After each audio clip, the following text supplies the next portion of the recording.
Hi, everybody. I'm combining soaps today because there wasn't much to talk about. Okay, for Y&R, it started yesterday. Claire Grace is mean, I'd say slightly evil, because if you watched the episode from yesterday, uh, she trapped Nikki in a house, and her Aunt Jordan was supposed to be there. No show. Just left a note and then she drugged Nikki in a drink and made Nikki kind of pass out and have a headache. And now it's supposed to be the next day, and she Nikki finally realizes that she took her phone, and we see in the early scene that Claire texts Victor from Nikki's phone, telling her, I'm alright, I'm just gonna stay the night, but I'm going to my sister Casey tomorrow or something like that. So Claire was hoping that it would make Victor not worry and not check up on her, but it didn't work out because Victor, I'm guessing because Nikki and Victor have been married so long that he called to check up on her, and I think that he got a little worried, a little bit, um, when she didn't hit the phone, but he left a voicemail. So I think that now that the voicemail was left, he's gonna give it, I don't know, a day, maybe two.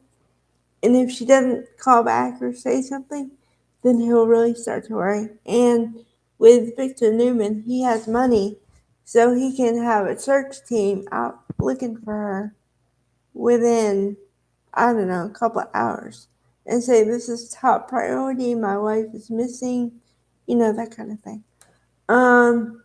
Okay. The reason why I say that Claire is evil is not only because of what she did. She poisoned her or whatever, and then didn't call 911. And when Nikki was starting to come in and out of it, her face totally changed. So to me, this is just rehash. That's why I didn't want to cover it too long. But I wanted to add in the little bits of newness that are there. Okay. And then something weird is going on because, okay, Nate was fired from Newman Enterprises. I think everybody knows that. Here's the weird part. Now, Victoria is trying to get help from Nate when Nate showed his true colors by the elevator. And when he was in the elevator, he says, and he's screaming this, you didn't stand up for me when Adam was saying this and that. And you should have stood up for me. And, now I know you're all about your family first. And then the second somebody talks to me like that, you're out. And there ain't no coming back from that. So I find it odd that she's trying to get advice from him. Now, it's weird. Okay. Then the other thing is, I think there was another thing. Nick was in there somewhere. I don't know, probably trying to talk to Victoria about being in the company or whatever, but like I said, most of it was just rehash. So, okay. That's why I'm on today. Okay, Bold is a little more sad only because of the way they're handling it. I don't know if this is the part I don't know. I don't know if John McCook, the actor, wants it this way. I don't know if he had any input, or I don't know if they just wrote it this way. But he says that he wants to live every moment until he dies, which means he doesn't want everybody like crying over him. I said that yesterday. Okay, so here's the thing. Now, more people are starting to realize or know that he's dying, and um, they're taking it the way you should take it when you find out someone's dying.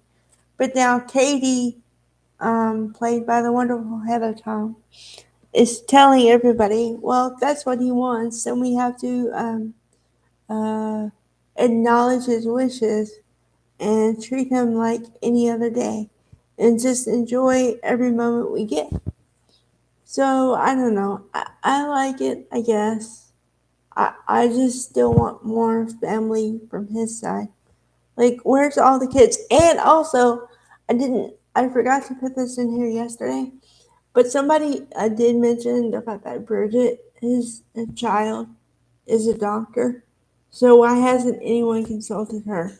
Yeah, and that's what I said too. Because when I found out, because I'm kind of new to the viewership thing, I've been here like a year, maybe a little more. Okay, so I didn't know. First of all, I didn't know he had that many kids. Second of all, I didn't know one of his kids was a doctor. So as soon as I found that out, I'm like, well, why didn't somebody consult her? She's a doctor, so. But we'll see how that goes. Um, yeah, so that was pretty much it for them. Because Hope was told and Carter was told.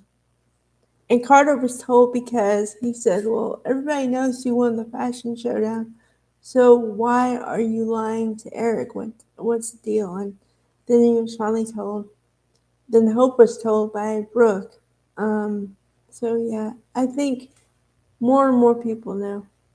Um, so I hope, well, I mean, it's going to be a process, but I hope it's like a 2 week process. Everybody knows, and then everybody just lives like life or whatever John McCook Eric wants to happen is what I want to happen.